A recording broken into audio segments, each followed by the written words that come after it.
विश्वासघात चीन चरित्र और सैटेलाइट चित्रु जना पड़ी शैतान चीन चालाकी। जून 15-16 राति रक्ताक्त संघर्ष पर भी सीमार युद्ध विमान ठूल करुला चीन सेना।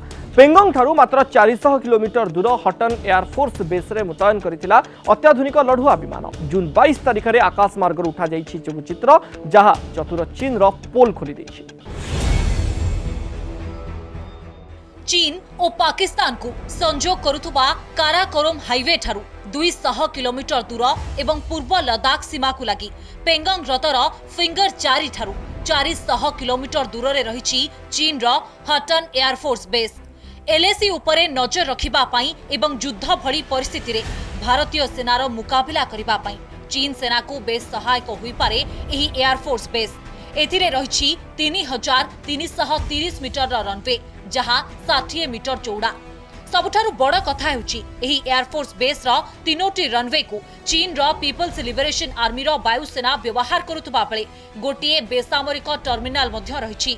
पूर्व लद्दाख रे डेप्सांग, गलवान, हॉट स्प्रिंग एवं पेंगोंग ह्रद उपरे सतर्क नजर रखिबा पई एही एयरफोर्स बेस रे अत्याधुनिक युद्ध विमान सबु मुतयन रखिछि चीन।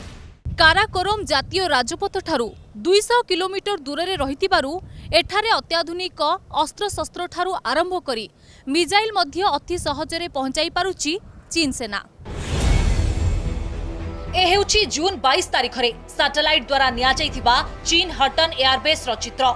एथिरे आपण देखि पारुछंती भारतीय मिग-21 रो विकल्प कहा जाउतबा चीन सेनार J-7 युद्ध विमान।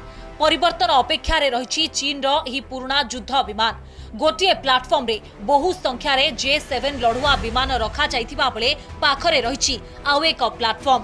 अनुमान करा जाउछि एही ठारे रखा जिवो चीन सेनार अधिक शक्तिशाली और नुआ श्रेणी रो युद्ध विमान। 2014 रे प्रथमे हटन एयरबेस रे J-7 भली युद्ध विमान को मुतयन करिथिला चीन सेना। हेले एहार व्यवहार बोधुए सेतेटा सुविधाजनक हेला नहीं। सेथिपई भारतीय युद्ध विमान मिग-21 रो विकल्प कहा जाउथिबा J-10 युद्ध जहाज को हटन एयरबेस रे मुतयन करा जाउछि।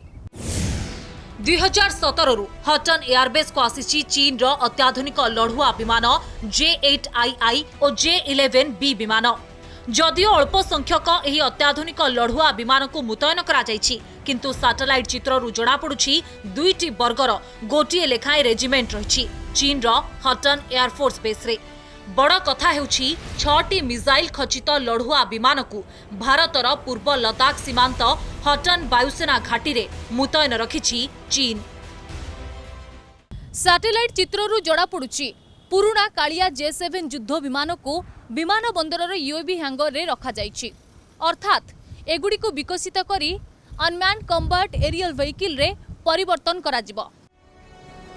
एबे एही चित्र रे रहिछि 4टी युद्ध विमान। एगुडी Y-8 एवं Y-9 श्रेणी रो। एहा को कहा जाउछि एल-इंट एयरक्राफ्ट बा electronic intelligence gathering aircraft.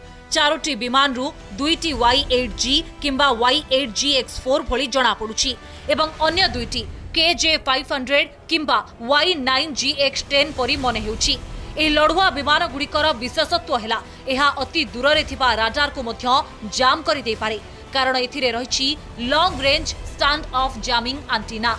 KJ-500 किंबा Y-9GX10 भली लड़ुआ विमान रे 360 डिग्री बा 360 डिग्री विजन सुविधा रहिछि फलरे एहा शत्रु आक्रमणर आगुआ सूचना देई पारे।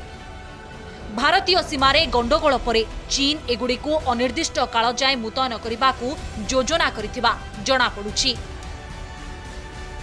ब्यूरो रिपोर्ट, कनक न्यूज।